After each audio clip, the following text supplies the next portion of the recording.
When the first gift arrived, a delicate necklace with a charm that was too personal to be random, I brushed it off as a mistake.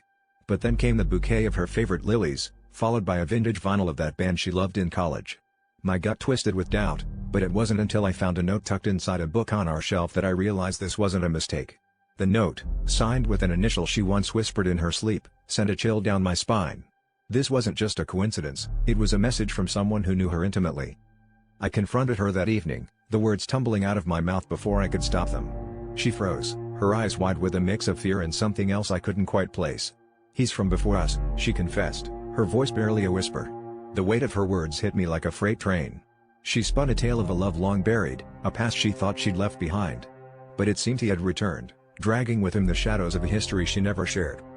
Days turned into a blur of heated arguments and cold silences. I couldn't shake the feeling that our home was no longer ours, that it was tainted by the presence of this ghost she once loved.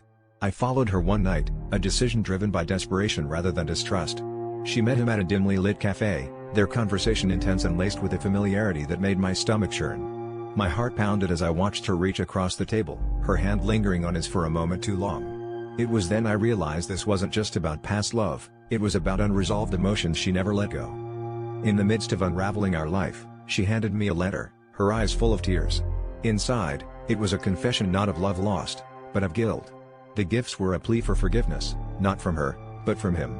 He was terminally ill, desperate to make amends before it was too late.